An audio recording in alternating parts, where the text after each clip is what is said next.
Hello, everyone. Good morning. Maybe there's a bit of an echo.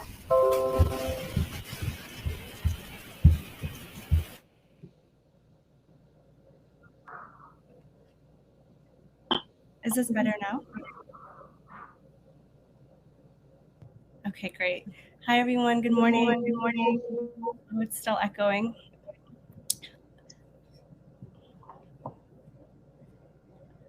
I'll try once more. There. Is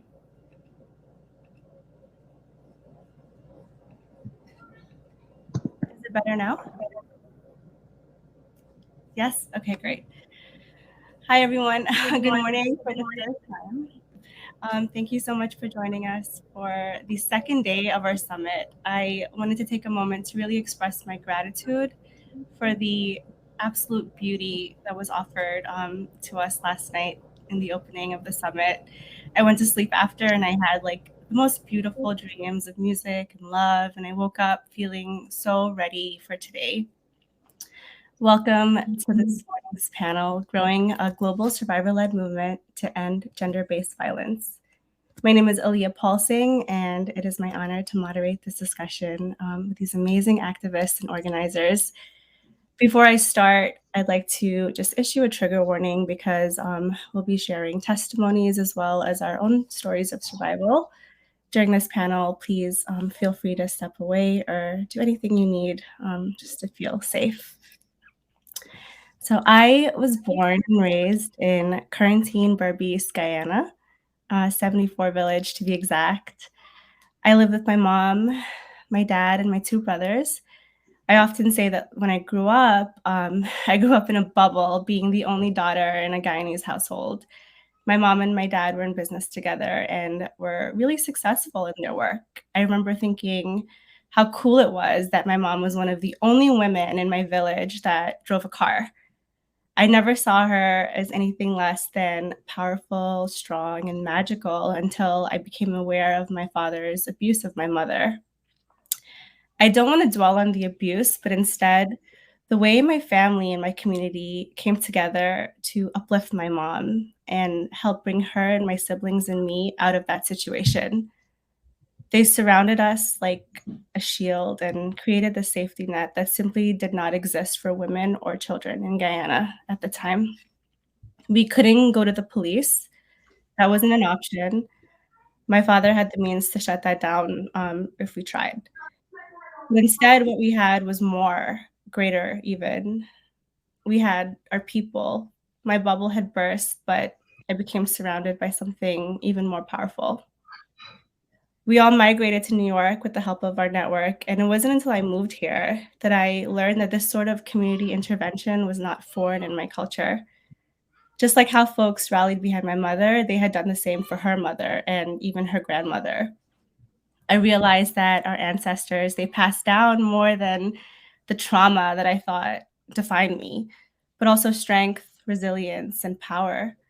When I was in college and I became politicized, I saw the gap in care and support for the survivors in my community. We were let down by the racist and sexist institutions that existed to punish us instead of helping us.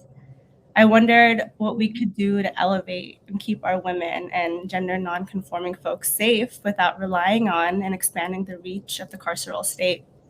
And then I remembered my mom, my nanny, my great-grandmother, all of the women who came before me who had the solution, who had all of the answers. In today's discussion, we will explore and speak to the strategies needed to grow a movement for gender justice that centers the agency of survivors of intimate partner and sexual violence. Speakers will have the opportunity to share the strategies that they are currently utilizing in their work and what else they are dreaming up, where we need to be going to truly realize a world where we are all safe and thriving. So it's my absolute honor to introduce Kavita. She is the executive director of SAKHI for South Asian women and is committed to building equity and advocating for justice through her work. I also know Kavita as this badass woman who stood on top of a table and gave the most inspiring speech when we both worked at Glamour Gals. And I remember looking at her and thinking, I want to be like her. And so it's an absolute honor to be on this panel with you. And I'd like you to start. Thank you for that incredibly generous and warm introduction. I was thinking the same thing about your poise right now. So I want to mirror what you're bringing to this conversation. And we're incredibly excited to be here. And it's an honor to be alongside the fellow panelists. So SAKHI for South Asian Women works with survivors of gender-based violence representing the South Asian diaspora. This includes those who are coming straight from South Asia, as well as those who are members of the diaspora coming from other parts of the world, including East Africa, the Caribbean, and across Australia and Europe. We were founded 32 years ago by 5 South Asian women recognizing that there needs to be a conversation of feminist discourse within the diaspora and a safe space for feminist discourse to occur.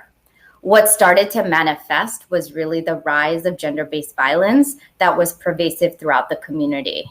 And so the way that we initially articulated our work was really to create space and safety around why an intersectional lens of feminism was so critically important. And this is in the late 80s, early 90s. And we manifested it into an organization that really was supporting survivors. And that's what we're primarily known for. Over the course of our trajectory, we've held 3 pillars to be true and equally important: advocacy, direct service with survivors, and also community engagement. Our understanding of creating social change is those 3 pillars work in combination with one another so that we can create structural change throughout the diaspora and create voice for survivors.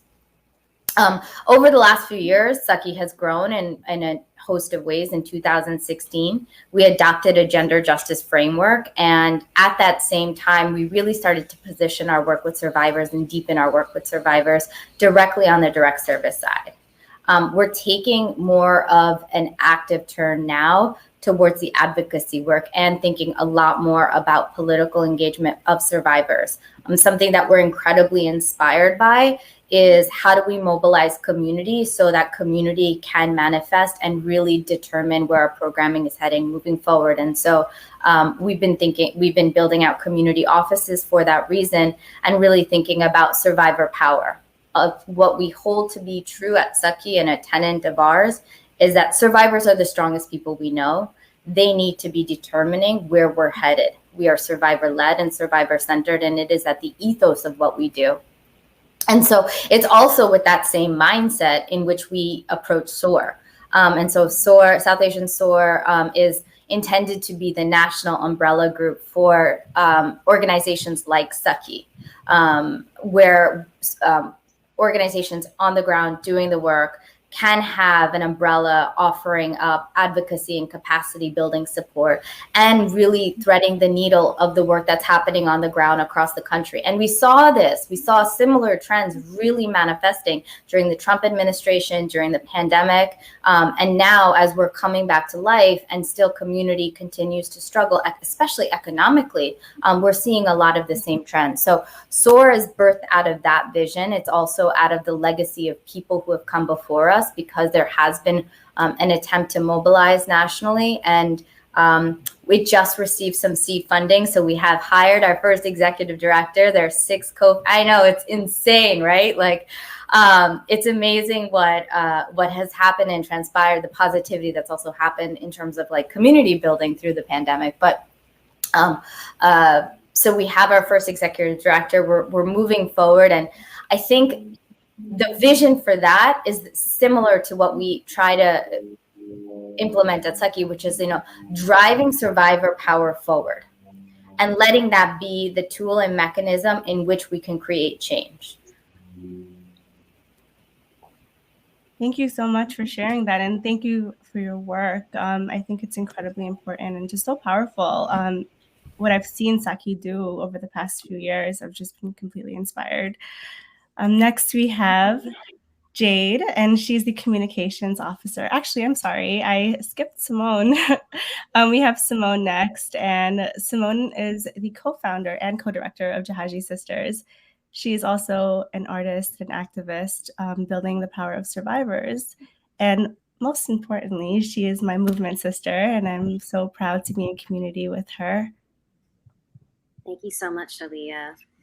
I just want to say good morning, everyone.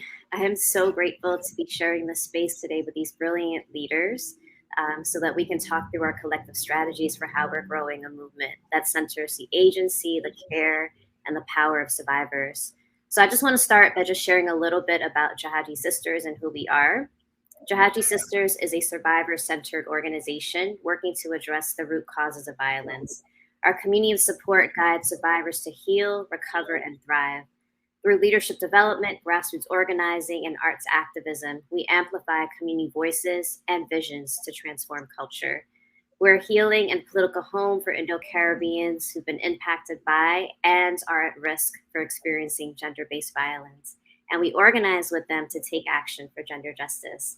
We create a loving community where our siblings can feel seen and heard and affirmed, and where we can forge a powerful cultural identity that remembers and reconnects us to our ancestral lineage as a source of strength and resiliency.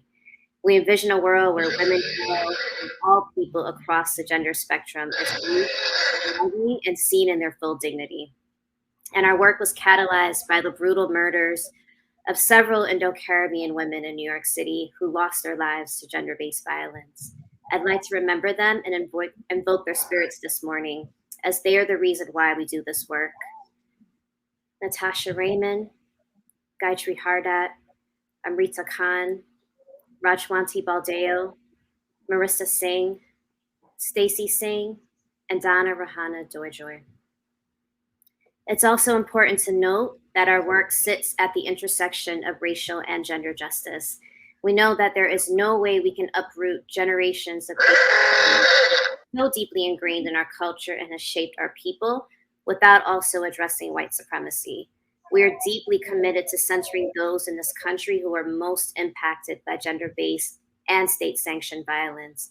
And that is Black women, and that is also Black trans women. And we know that our liberations are inherently linked.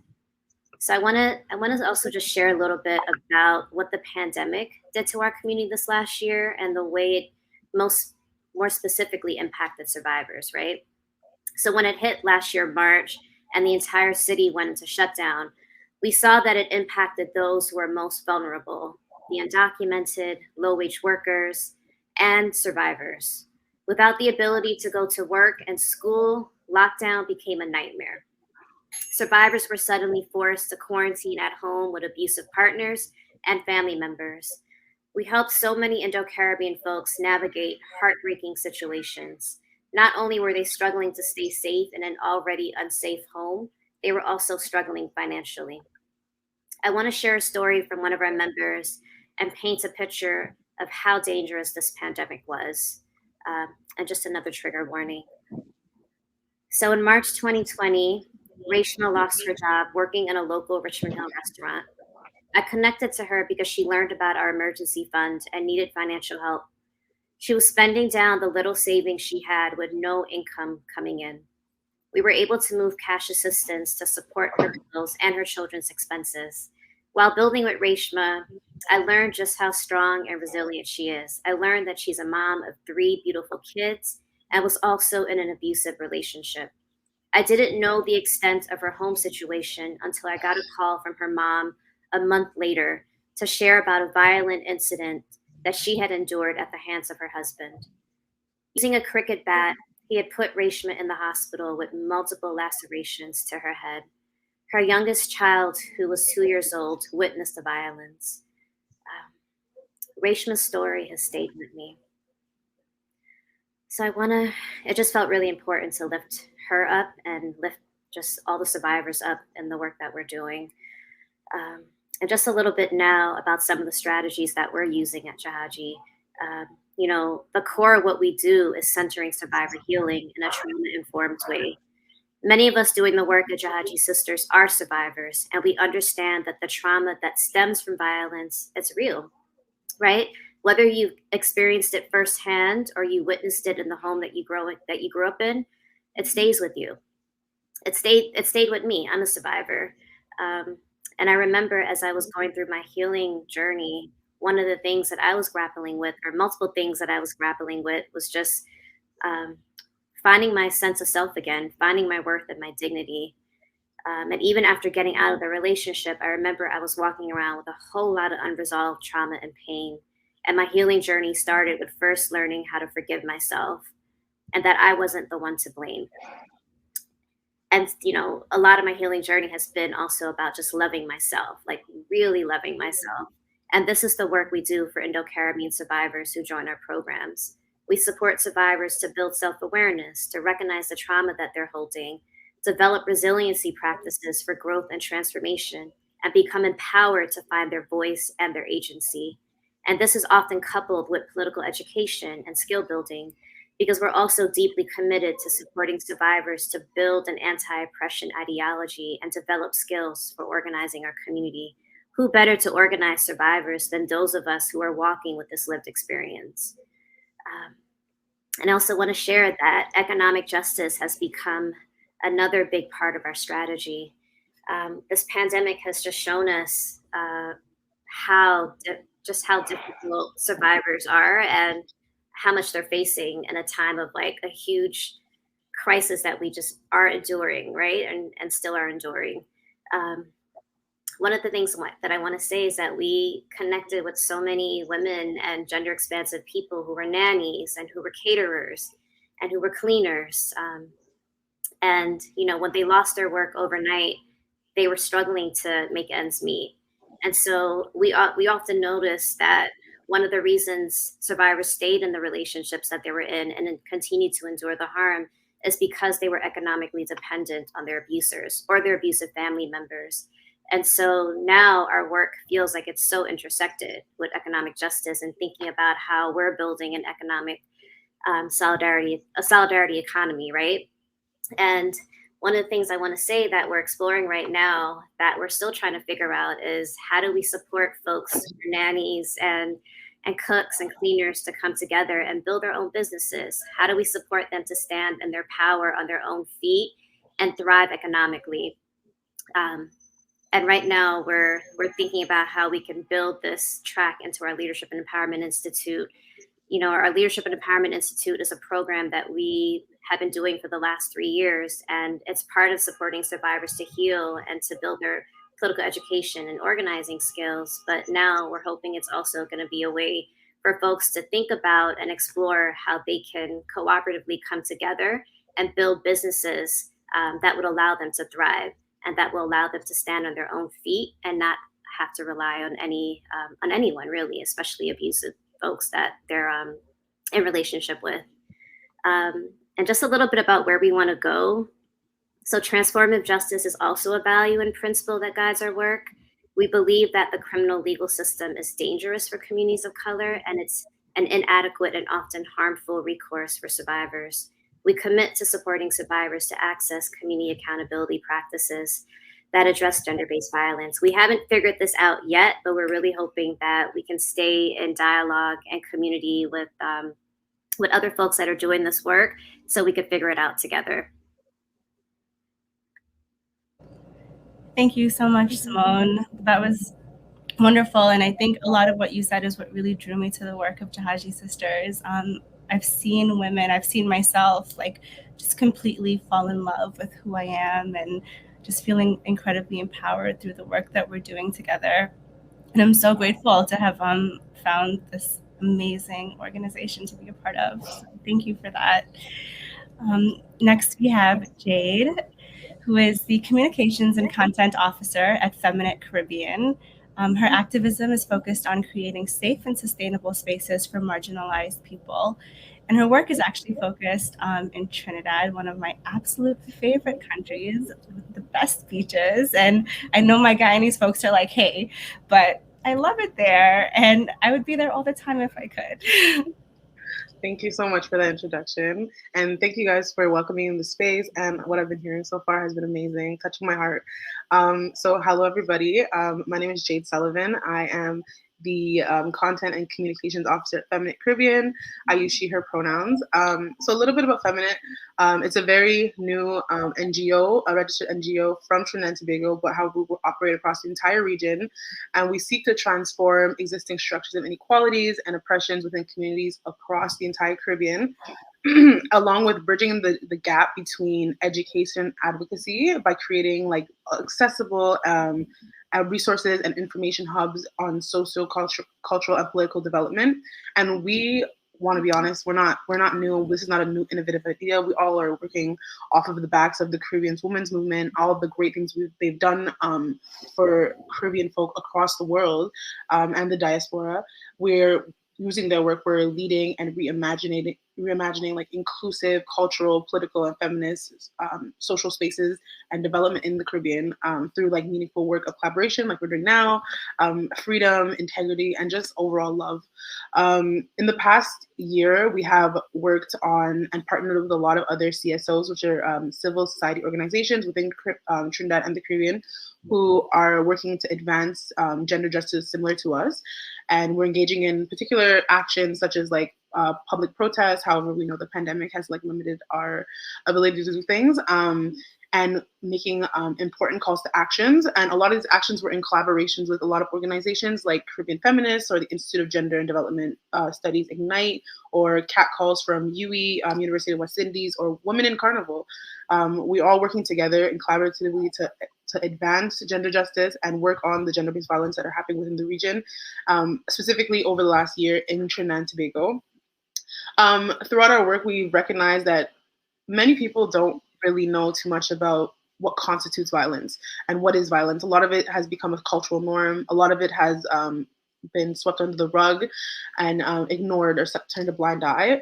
But we've had the pleasure and the pleasure to facilitate trainings and provide guidance to a lot of community members who want to learn about gender-based violence and didn't understand the root causes of a lot of these inequalities and violences within our communities. Not only do we have work happening on the ground, but also to match that, we have a lot of online advocacy work that we're working on and continuously developing by creating palatable and accessible posts and information for people to engage with online and understand understand the wider issue of gender-based violence in the Caribbean region, and not only gender-based violence, but sexual reproductive health and rights, understanding all of that gender justice information in order to like progress as a society. Sorry, I have a cough, so I'm just keep going.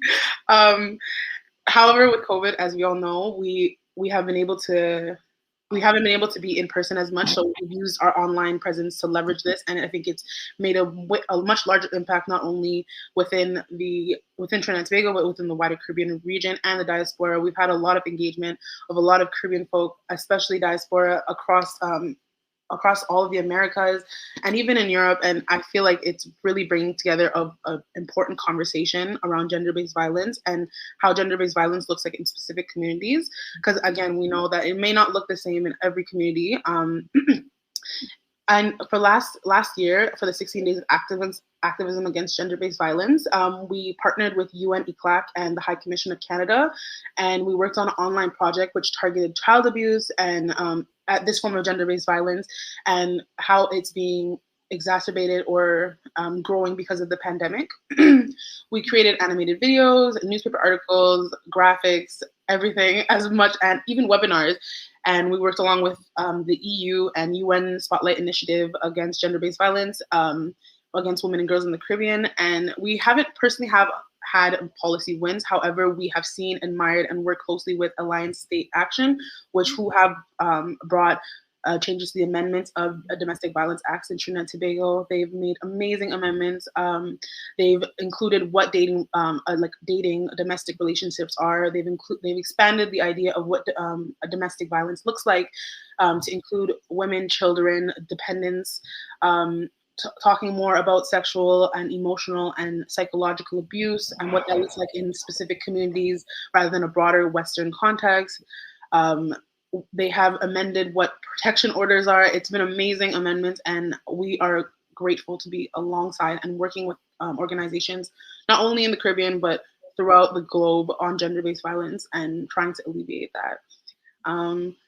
Other than that, I think we're working, and I think our next few goals coming forward are working on with youth and working on engaging youth on what gender-based violence looks like, especially children who often don't have the autonomy or agency to speak up for themselves in a lot of situations, being able to understand what violence looks like. Maybe if it's not them experiencing the violence firsthand, but maybe seeing again like a parental figure or a family friend going through this, what they should do to help not only escape these dangerous and violent situations, but also to have an accountable society that understands the importance of spotting gender-based violence and alleviating it for the entire development of our entire Caribbean Caribbean region and the wider global society. So that's a little bit about me and Feminitt. Thank you for leaving me the space to talk right now, and I'll pass it back to Aliyah. Thank you, Jade. It's been truly inspiring to see the impact Feminitt's had around bringing folks in and calling folks in to have these conversations and really building awareness. Like it's been so apparent. I see it with like my family and my friends that live in Trinidad. They're just so, politicized and aware of what's happening, and they've just been so excited to go out there, protest, talk about these issues that are like, historically have been considered so stigmatized and taboo, and they're having these conversations. And I know that a large part of it is like the work you're doing and the work that you're leading. So thank you. Next, we have Karen, and Karen is a gender justice leader who co-founded Red Thread and has been doing on-the-ground organizing work for many years to address gender-based violence in my home country of Guyana. Yeah, thank you, Aliyah. First of all, thanks Jahajee for giving me the chance to participate in this, both to hear the work that you're doing and also to share something from Guyana. And congratulations to all of you, because it sounds like you're doing really great work in your various locations. Red Thread, Guyana has been in existence for a long time, probably about approaching 30 years, I think. We started working on domestic violence and working with survivors, largely because some of the women who were drawn to Red Thread were themselves survivors. And it was for them a major achievement to be able to come out to meetings. And as one of the most vocal advocates says, she had to get away. She had to escape from home. West Bobby's not quarantine. Because she heard that there were these people coming to have a conversation with women about violence. So she came, and each time we went back, she kept coming out, and that was as many years ago. Long story short, hearing about her rights, hearing about the fact that no woman and no person has to put up with violence did not solve her problem. She was supported to leave the situation, but she went back, largely because the circumstances to which she went were not particularly supportive. So she went back, she married this abusive person, and eventually got to the situation where she was nearly killed. And finally decided this was time. So she left her clothes, left everything. She left with nothing except what she was wearing. And basically, persons helped to put things together so that she could begin to rebuild her life. Even having done all that, I would say it has taken her 10 years or more to understand the kinds of trauma that she went through, to understand the damage that she suffered, and to really look at how she could address that. So the first thing that we began to understand about domestic violence is that it's not an overnight recovery. That it takes time, it takes resources, it takes an enormous amount of support, and that kind is essentially what we set out to do in terms of our engagement with survivors. And of course, we always had inside Red Thread the touchstone survivors themselves. So we participated with other groups. I think CAFRA of Trinidad and the region was probably the central impetus to our lobbying for the domestic violence legislation that we now have in Guyana. And that is work that we then centered our domestic violence. That's what we centered our domestic violence work around. Making sure that that law was accessible to households, that people understood what the provisions of the law, the protections that the law offered. And that is still very much a cornerstone of our work with survivors, that they must understand the protections that the law offers. Now, the orders that are available under this law are simply pieces of paper. So in a context where there is a seriously physically violent person, I mean, you know, the advice is, of course, protect yourself, get out of the place, you know, not attempt to say, I have a protection order, because it's not a protection. So a lot of the work has to do with making sure people understand the rights that they have and the resources that are available. And honestly, the resources are very, very few. I mean, one of the things that we were able to do was to set up a survivors self-help group, in which survivors who came to us, whom we supported through the court and so forth, could in turn support each other, discuss their situations, because a number of them had not left their situations. They were still living in violence, but it helped to be able to talk with others in similar situations, some of whom had actually left, and to understand that they were not alone. Because that's the other feature of survivors, that each woman feels that she's the only one going through this, and people would laugh and people would scoff and so on and so forth. So it was an important part of the work, an important part of their recovery to not listen to me, but to listen to someone who has had that experience and who could say, it is possible to leave. You know, it is not easy to leave, but it is possible. And to try to put together the resources to make that possible. I think that the legal stuff has advanced considerably, and I think along with other people, we can claim that we have made enormous advances in the ways that the courts, for example, listen to survivors. I heard you about avoiding the carceral system, but you know, Guyana is not the United States. It's not a solution, but unfortunately, the kinds of resources that are really necessary for survivors to stay out of violence, not just to recover from one violent relationship, but to avoid going into another, are not easily available in Guyana. You know, so for example, it's fine to say to a woman, you have to leave. You know, your life is being threatened, you must leave.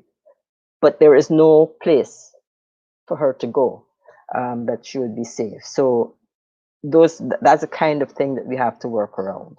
A lot of the women, or most of the women, I would say, that we deal with are very lower working class women, and therefore limited skills, and they may have children that they need to go with. So availability of work is very limited. Being able to pay rents and so forth is very limited. So part of what we continue to struggle with is pushing towards the state organizing housing, protected housing, which is not a shelter, which is housing that's accessible to a woman and her children for as long as she needs, and for as long as you know, until she can get herself on her feet and support herself and kids. Unfortunately, you know, I think that's probably costing a little too much money. It's easier to buy guns for the police, for example, than to provide that kind of support, which is essential if we are really and truly going to stop or indicate very seriously that violence is not to be tolerated. The other area, of course, is teaching kids in a non-violent way. Education system still allows the hitting of children. So we continue to teach children that it's okay to hit out. The school system does not seriously address kids who are living in violence. And I was interested, Jade, in what you just said, because one of the things that I think we will be advocating for is in our amendments to the domestic violence law is recognizing that violence in the home is violence to the children, and therefore making that connection. Yeah? Even if they're not being physically attacked, just being exposed to it is enough. I'm interested in talking some more about the ideas you have about restorative justice, because we have said no. We don't have the skills, we don't have the resources to move in that direction now. Is essentially to say that abusers will not be held accountable. That's kind of the easiest thing that we can go down. So yes, we've had advances in the law. We've won victories under the law. Increasingly, women know their rights. Unfortunately, I can't say that any of that has resulted in a reduction in the incidence of violence and sometimes fatal violence against women. I'll stop there. Thank you. Thank you so much, Karen. A lot of what you just said resonates with me. I remember being in primary school, and I was always very rebellious as a child. I still am very rebellious. And my teachers, every time I would do something they didn't like, they would have me go pick a stick for them to hit me with. Like I would have to choose the stick. So I would try to choose one that was like really dry so that it would break. But I remember feeling like, wow, me speaking out, me having a voice, me having an opinion is something that should be punished. Something that I deserve punishment for, and having to unlearn that. And also a lot of what you said about, women thinking that they're the only ones, because I remember with my mom thinking like, no one else is experiencing this. This is so unfair. And it wasn't until our community came together and these women started having these conversations that we realized that we weren't alone, that it's happening, everywhere, to almost everyone that we knew. And, feeling that sense of solidarity is what I think really helped my mom and really helped bring us out of that situation. So thank you for the work you're doing. And I know it's hard, incredibly hard work. And, I'd love to talk more also about how I can better support you. The next person we have is Mimi, and Mimi is the founder of Creative Interventions and a co-founder of INCITE. She is a longtime activist challenging gender-based violence and creating community accountability, transformative justice, and other community-based alternatives to criminalization. She's also an amazing person who I met a few days ago for the first time, and really excited to learn more. Thank you so much, Aliyah. Yes, it's just been so wonderful actually planning this gathering and hearing all of you today. So as Aliyah said, I'm co-founder of 2 Korean domestic violence and crisis centers in the United States, Canwin in Chicago, which I helped to start in the late 1980s, and Shimta in Oakland. I went on to be a co-founder of INCITE, and that's a group of feminists of color against gender-based violence and state violence in 2000. And then I founded Creative Interventions in 2004 as a dream for a place where we could imagine and support the kind of interventions to violence that Aliyah described in the beginning. That was part of your legacy in your family and for generations. So I'm really honored to join you today. I just want to say that since the late 1980s, I've had the really good fortune to be in a community of survivors and allies in the Korean community, across communities of color, and a community who dared to speak of violence in the first place, who dared to speak of our mothers and aunties and grandmothers who were and have been victims and survivors of gender-based violence. We dare to see that violence has shaped our relationship to the world and to ourselves. We dare to say this is not our culture. And we refuse to give into the idea that violence against women and girls, violence against lesbian, gay, and bisexual people, transgender, gender non-conforming people, that violence is part of our culture. We have refused that. We've been there to say that some of us have always fought for the rights of women, of girls, of our lesbian, gay, and bisexual community, our transgender community, that there have always been those who have been part of that community, who have chosen to embrace all genders and sexualities as a precious part of our culture, not as something that is foreign. And sometimes we dare to say that we ourselves are those victims and survivors of violence. Since the day of birth and before, my life has been intimately tied to violence. The domestic violence in the home of my mother in South Korea, the state violence, the occupation of Soviet forces and US forces that have split my country in two, a country that remains divided today. The US bombs that murdered 1/3 of the people in North Korea, which is the land of my father, that continues military occupation in South Korea, the land of my mother.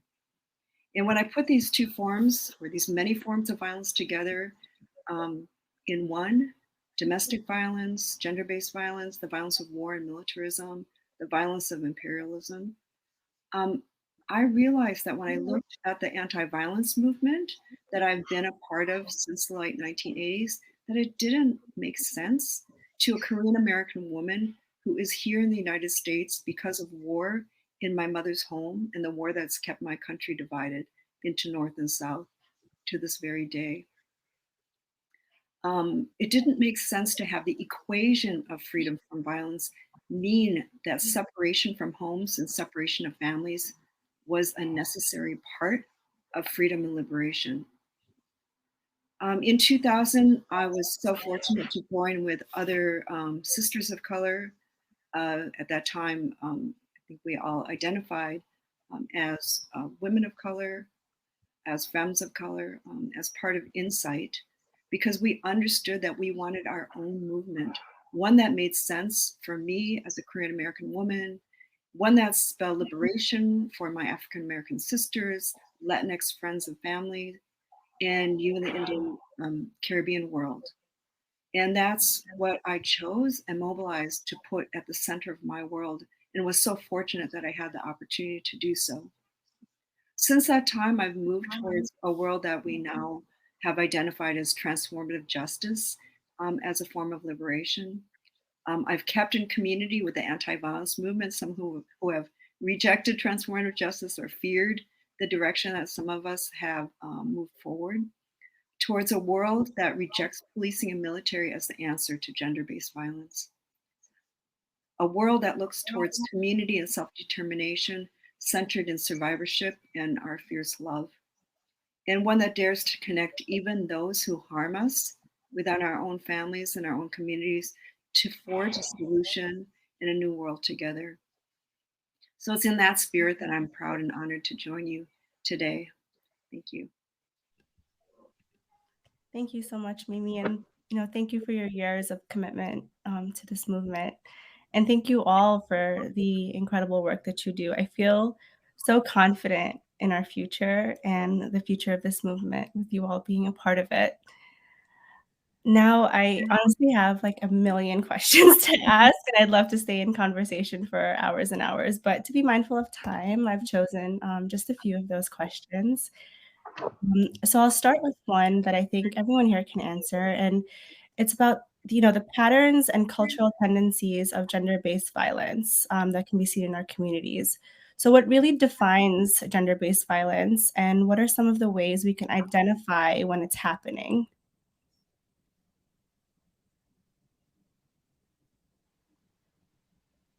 If I can say, I think what is recognized, or what is generally recognized and most easily recognized, is physical violence. But I think a large percentage of cases of violence are in fact not physical at all.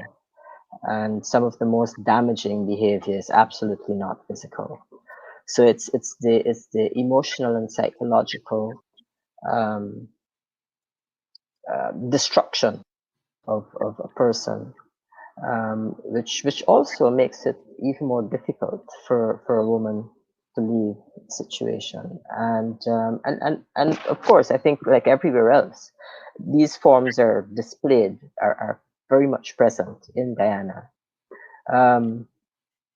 But going back to the law, which is the one thing that we have to deal with this, the law, I would say, finds it easiest to deal with the physical. We don't really have enough resources in Guyana to address the emotional and the psychological violence, and I think that's where we need to build a lot more. Thank you, Karen. Yeah, I would like to bounce off that idea. Definitely agree that the laws do not really account for a lot of emotional violence. I think like we are trying slowly to expand. A lot of activists in the community are pushing for changes of law and like rewording. However, I feel like a lot of the times indicators of domestic violence or any kind of violence in the home is often emotional. You can just see it by behavioral patterns. You may not see specific like actual physical indicators of violence. And a lot of the times, even that, like even for children, is like looked over. It's just like, oh, it's okay. They probably just got licked. So it's okay. But watching in mannerisms, interactions, and like who is in control of financial freedom in the household, who is allowed to do what, how is the family in operation, looking into psychological care of like, and this is where community a lot of time comes in. You probably wouldn't have the resources to like go to a counselor and they're like, oh yeah, you definitely are going through something. But like in community, like hanging out with your aunties, your family members, your cousins, seeing how they're changing their progression. And firsthand I've experienced this, and I've seen family members going through domestic violence and seeing changes in behaviors and patterns. And even just like within our own family, thinking it's like a normal thing, just like, oh, like it's okay if he talks to her like that, or it's okay if this is how they interact together. It's just like that's just how it goes. Oh, he's just like being a man, or whatever the concepts and cultural norms that we like to say is normal. I think that is a lot of times the indicators that we kind of brush off, and the law itself is not taking in account, which is, I feel like, is one of the major indicators of domestic violence in any space. Thank you, Jade. I just want to add, I'm just imagining that this might be true in your community, but I know for immigrant communities, the threat of immigration control is so much part of violence. You'll never see your children again. I'm going to call ICE. Even I know from what I saw, even women who were citizens were threatened, and where it just seemed, and were afraid to leave or do anything because of that threat of immigration control. So I think that's been a huge part of it. Yeah. What we often see with immigrant communities of color, and it's pervasive with the diaspora, is the themes of shame and duty as emotional handcuffs for a survivor, preventing them from being able to leave a relationship with a person who's been inflicting harm. And that form of manipulation and fear really will exacerbate them throughout a family. And so we can see community showing up in different ways, where community can serve as a resource and support. And we see that with the work that I think all of us are doing, but then simultaneously community can also exacerbate that. And so how do we dismantle that and remove that also from community, to say how destructive it is?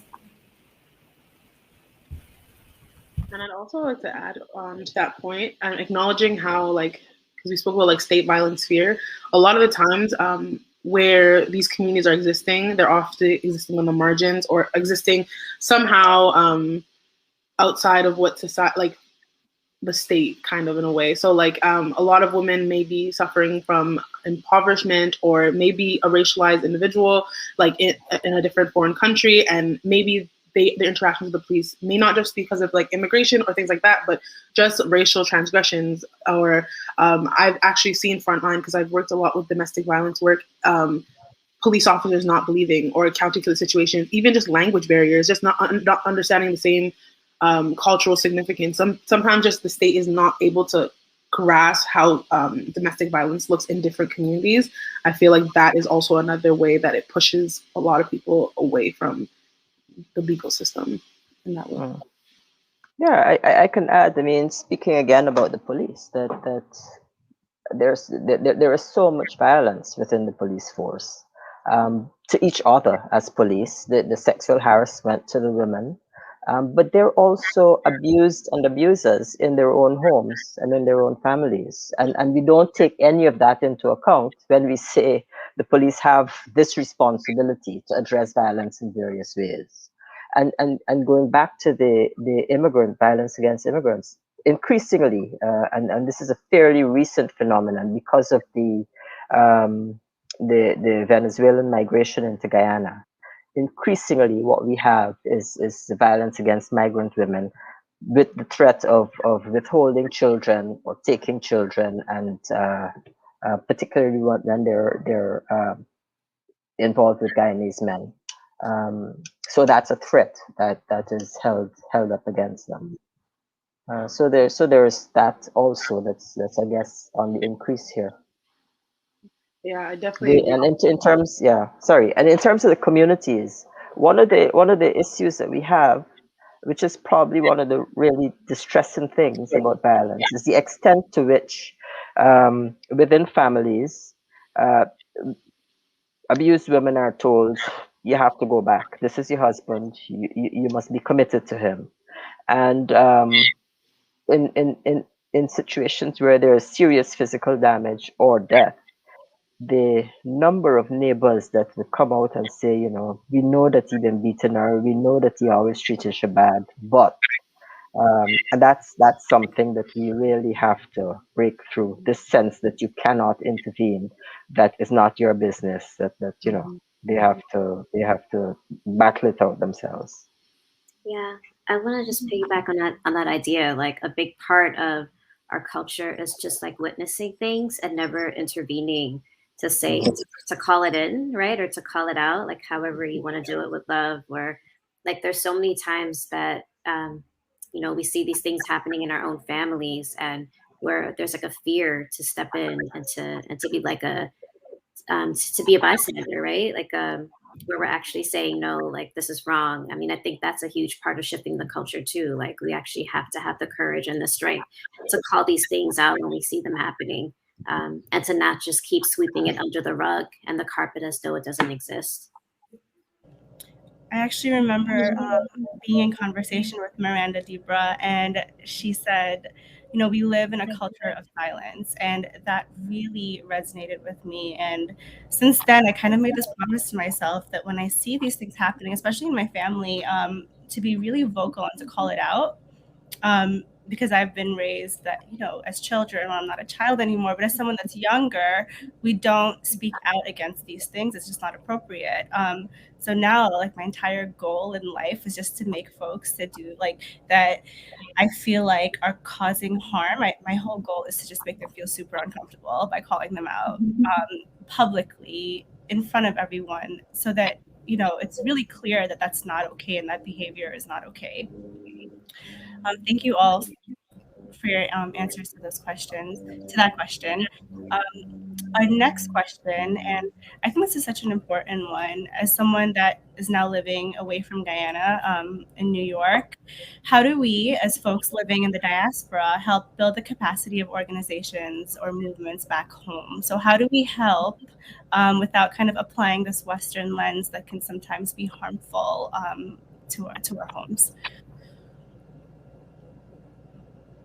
I think in the sense as well of how we approach working with a survivor or a woman who is experiencing domestic violence, our standard thing is that we start from where she is, not from where I am. And it is always possible living in the diaspora. You've I guess found new resources. You understand yourself a lot better. You're much bolder. You're much braver, I think, than a lot of women in Guyana. In particularly in the communities in the villages. Guyana is still very much a prisoner of political party and ethnic division. So to get to the place where a woman who is abused, regardless of her ethnicity, is a woman that needs support. Is a woman that needs support to build herself up, to address her situation. Is not, I would say, that common a view. So for me, I think very usefully, speaking from Guyana, the descendants of Guyanese parents, those of you who were born here, who are now engaged yourself, who've managed to recover or are recovering and understanding the damage that violence can do, the extent to which you still have contact in those communities, I would say you have to use them. You know, it's not even with older women. It's you can see young women, you can see teenagers allowing themselves or going into violent situations because they don't understand that the boyfriend that wants to check every call that you make or every call that you receive is in fact an incipient abuser. They don't understand that. So to the extent that we can get those conversations going,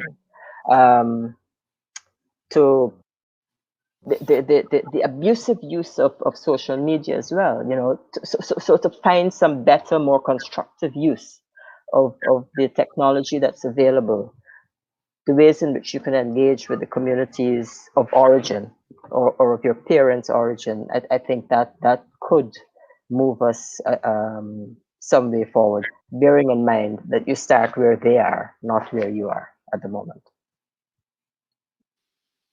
Definitely agree with you, Karen. Like, amazing.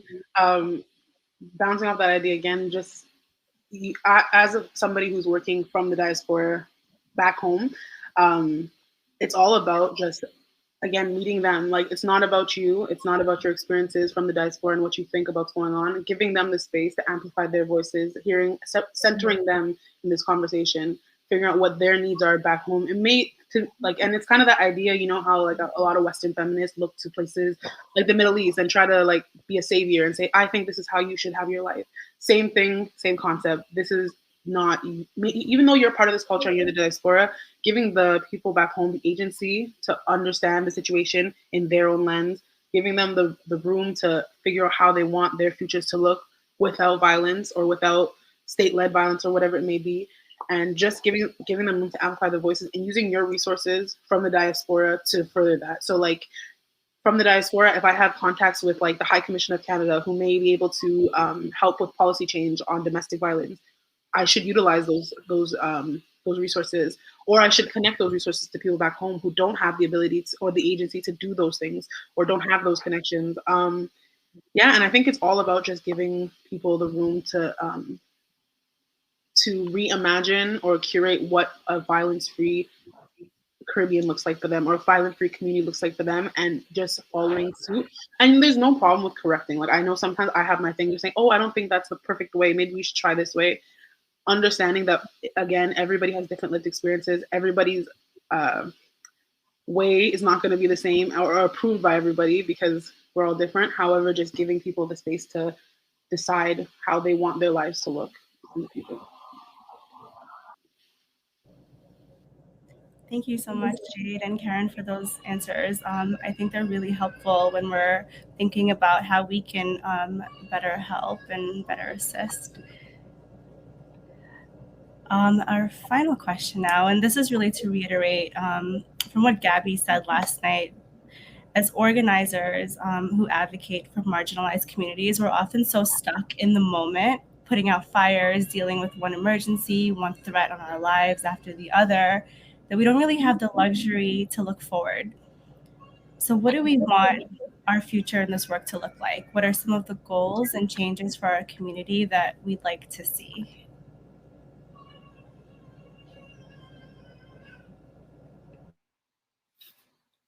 I can go ahead and start as somebody who's, I don't know, I think for the last 20 years, when I first started thinking about what we call transformative justice now, and I think just define it as turning back to our communities, community-based interventions. I know that, as many of you have said, this might be a dream for a lot of us now. For some of us, Aliyah, as you described, it was something that was a reality for your family in terms of people coming together and doing something that perhaps many people have been doing silently, is actually coming and supporting survivors and saying that violence is wrong. That's not the dominant voice. So I think that in the future, we just have to keep amplifying that. We have to keep mobilizing. We have to keep coming together like we have right now, like we are doing right now. I'm connecting with you as new people that are fully part of my future community. But I think that this hasn't been about our individual programs or what we do as individuals. This is about us forming a collective, survivor-centered, survivor-led community of color voice in the United States, but in the diaspora. And I absolutely believe that while things that we call transformative justice or restorative justice or just the way we do things, or maybe the way we've always done things, that have been stamped out in some ways by the kind of white Western approaches that favor law enforcement and more masculine kind of interventions. I mean, I think we have to keep creating solutions together, and sometimes they look very small and simple, but those are the things that we're going to keep building. And I absolutely think not only that it's possible, but that it's absolutely necessary. So that continues to be my lens and my vision moving forward. And I feel so fortunate that I'm joined with others who have that same vision. Thank you. I think the future, I think it looks different, or the forward looks different for everybody. However, I think like fundamentally, I would love rapid and comprehensive education on what violence is, and not just like for adults when you're after 18 and they're ready to talk to you about it. Just like teaching children what it looks like, what are the signs and signals, what do we do, who do we contact, and like providing like safe spaces and safe environments for people to go when they do have instances of violence. I would love like I would love the state to be accountable and provide a lot of space and protection for people who are continuously going through violence. But if the state is not able to do that, maybe the community providing space, NGOs, CSOs coming together, providing actual housing, because we spoke about that a little bit earlier, like providing actual space for people to go when they have experienced violence, looking into violence beyond citizens in our own communities and our own countries, looking at violence, that migrant violence. Like as no in Trinidad, we've had a huge problem with that, especially with the influx of Venezuelan refugees to the island. There's a lot of immigrant violence that is rampant throughout the whole Caribbean. I think it's becoming a trend, and we're seeing that slowly happening. I would love like just the understanding and the development of like survivor-centered approaches in everything, in our laws, our policies, even in our interactions in schools, like having a survivor-centered approach. Like not corporal punishment should not be alive anymore, I know, but it's still a thing. And we need to address the problems with these things and why it's persisting in our communities and how this is going to impact our next generations to come. So that is pretty much how I see the forward. Anybody else wants to go? Yeah, I feel like this is such a great question because there's so many answers about what we're looking forward to. But I do want to speak also to just agency and survivor agency and how important that is in the work and the reason why we all do this work, right? Like, um, as folks that are doing work with survivors, like it's not about telling them what they need. It's not about telling them what they have to do. It's about supporting them to find their own truth and power to decide for themselves. And sometimes that means that the person might stay in the relationship. And as an advocate, as an organizer, like that can be hard sometimes. But I think continuing to create spaces and community spaces of support and healing so folks know that they're not alone, that they can actually speak their story out loud and know that folks will see them and hear them, and support them in whatever their decisions are, right? I think that for me is like a big part of how we move forward. And another one that just feels really alive and real for us, the Jahajee sisters, as a space that's multi-generational is, how do we make space for the younger folks and get out the way so we can hear them and understand what their experiences, but how do we also still make space for elders in our community, right? And not alienate them. Because, like we have younger folks that are very radical and understand things in a much different way, and then we have elder folks that are still grappling with their own traumas and are thinking about things very differently. And I find myself nowadays being that bridger of having to figure out how to bridge both of those things, and it's hard, but I know I don't have to figure it out alone. And I feel like there's such a big thing right now about cancel culture. And like, if an elder doesn't understand your gender pronouns and doesn't understand how you identify, like you want to cancel them out. But I feel like there's always opportunities to call folks in and with love, so that we can help everyone understand where we are and who we are. Yeah, so that's one thing. I don't have the answer, but I want to make sure that we're doing this in a work where everyone feels heard and seen. Yeah, if just taking off from Simone, absolutely. The survivor has to determine what the future is for herself or himself. And I also identify totally, Jade, with the imperative of the state taking responsibility. All these Caribbean countries have signed the conventions, taking responsibility for ending domestic violence in our various territories, but that's not their operation. They don't put the resources in it, and they certainly do not put the policies in place to indicate that they're serious about it. I don't know. My own personal future has always been, we can do this. We can go hard at this work, put everything in place, and then I could retire. So I'm really very happy that I'm here with a set of young women who are taking this on. And I wish that were true in Guyana, that we would have numbers of young women who would take on the work against violence, because we do want to retire. And I have no issues whatsoever giving space to the young. I'm just looking for them to take it up. I don't know, I mean, there's always the possibility that young people that older people will present themselves, and I know some of them as, we did it all, we know it all, and therefore you must listen.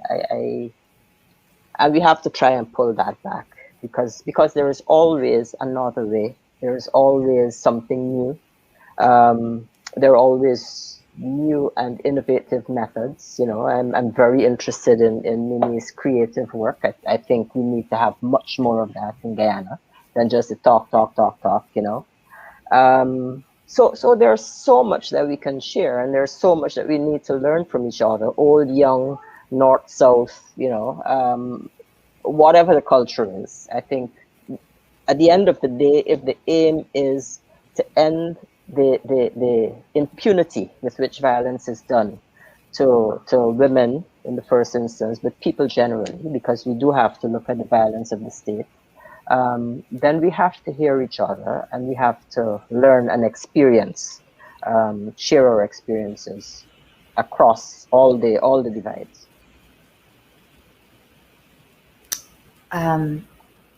The intergenerational aspect of this conversation has really been resonating with me, and I deeply appreciate it. But the question of hope is a fascinating one, because for folks who work with individuals impacted by trauma, it's really hard to hold on to hope. That being said, I think there are two elements in Simone, what you shared really also resonated, because we do a lot of work around elder abuse, and we've just started an elder abuse support group. And so for older folks to be able to talk about their trauma in a public space, I think is a huge step for community and building community.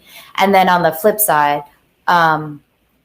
it's our youth program has been really resonating with me, and seeing youth mobilize around gender justice and specifically gender equity work has been really incredible, not only on the leadership development side, but being able to come from a counseling lens and talk about mental health.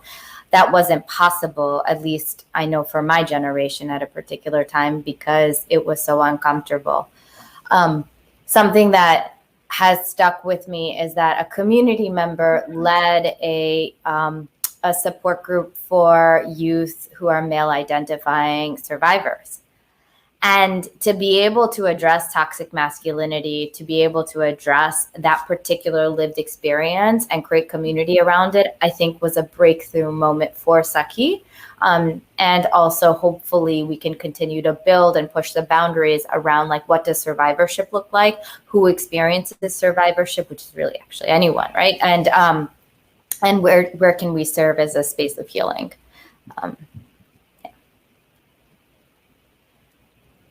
Thank you so much, and everyone, for those answers. Mimi had to hop off, but a lot of what y'all were saying really resonates with me, especially when we're talking about these intergenerational conversations. I remember we were in a sister circle and we were talking about sex work, and an auntie there, because of all of her learned experiences, she was just very she was talking down about sex work, and Simone, in like the most beautiful and elegant way, was just like, let's talk about this, and really called her in and explained that sex work is not a bad thing, and it's something that we should, when we have folks in our family that are doing sex works, it's not something that we should look down on. And it was in that moment that I realized that not only is it possible to have these intergenerational conversations, but like so important to have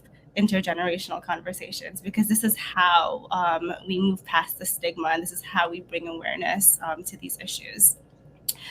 I'm gonna just give it a minute. If anyone would like to come up and share anything else, I'd leave it open for anyone right now. If you'd like as well, in the comments, you can leave like your Instagram handles or your website so folks can check you out in the general comments. And I think everyone here would be super excited to go and follow your work. So thank you so much to all of the panelists, Kavita, Simone, Jade, Karen, Mimi. Y'all just like spoke straight up facts. And I hope everyone feels as powerful and as held as I do right now. Together, I know that we will shape the future of this movement, and the future of our communities, and the future of the world. And I'd really like to thank everyone for joining us this Saturday morning and now Saturday afternoon. But thank you for sharing this space with us, making us all feel really safe. And thank you to Jahajee Sisters for providing this space and introducing me to some amazing people that I can't wait to work with in the future. So thank you. And thank you, Simone. A big shout out to our folks doing work in Guyana, Karen and Jade doing work in Trinidad. Like, it felt really important for us to make this a global conversation, so that we're bringing in folks who are doing work on the ground in our home countries. We're grappling with similar things in the diaspora. So it's really important to just have opportunities where we're coming together to build and talk and vision. Thank you for having us. It was an amazing conversation. I'm grateful to be in this space with you all. Thank you. Yeah, thanks. And thanks for the work that you're all doing. Bye, everyone. Bye. Bye-bye. That was so amazing. Thank you to everyone who sat on that panel and spoke so much truth. I was incredibly inspired, and I know that everyone else was too. I'm Shavana Jorwar, and I'm one of the co-directors of Jahajee Sisters. And I'm here to make an ask of folks. If you have really been enjoying what you're hearing, what you're seeing, the magical and deep conversations that we're having about how we can change our community. If you enjoyed the performances last night, if your heart was moved, if you were touched, I really want to encourage you to make a commitment to Jahajee Sisters and give to us. If you can give on a monthly basis, that would be amazing. We may seem like a large established organization because of how much we are able to pull off, but in reality, and I don't think many people know this, we are two staff and some consultants and a team of very hardworking, very dedicated volunteers. And we're trying to get to the level where we can do all of the things that we know our community needs in the biggest, boldest, most deep way possible. We're in a place of growth. Our goal right now is to raise $25,000 in the next 2 months. We have a fundraising campaign happening right now, and we want to get there, and we know we can get there with your support. So I'm going to ask you, if you're as invested in ending gender-based violence, if you're as invested in the freedom and liberation of our people as we are, please consider making a donation today. I believe that there is a link pinned at the top of the chat. And, really why we're asking is because we want to make sure that this organization and the movement that we're building is by us, for us, right? There's a lot of money out there that comes from big donors, that comes from colonizers. We don't want colonizer money, right? We're not trying to clean up anyone's reputation.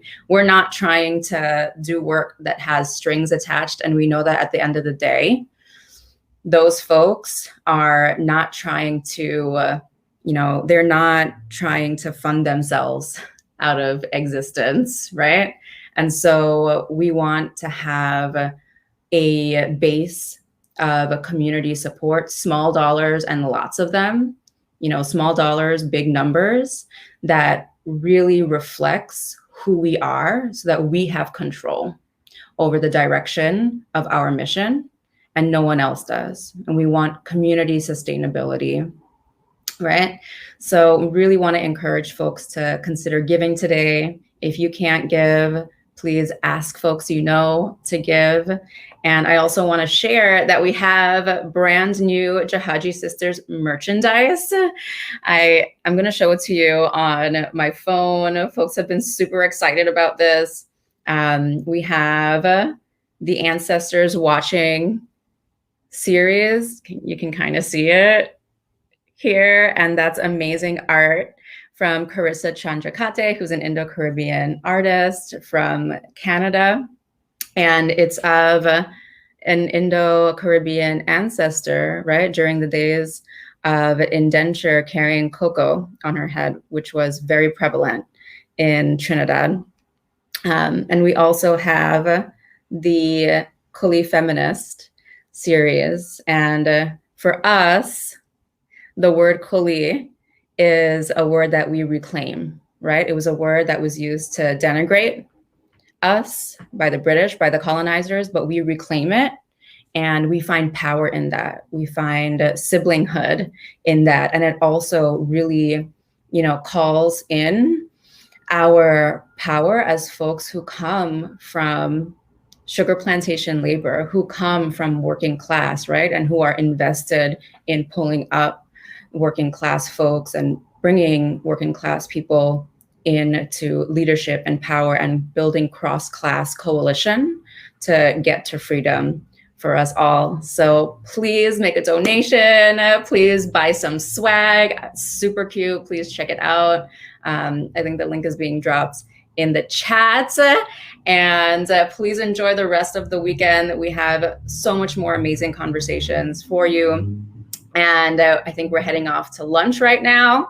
There are lunch hangouts if you want to join those informal sessions to, you know, bond with folks who are like-minded. There is an LGBTQ+ session, and there is also a Muslim Indo-Caribbean session and a session about Indo-Caribbean culture and preserving it and how we preserve it for generations going forward. There's also a marketplace with really beautiful items that are made by Indo-Caribbean small businesses.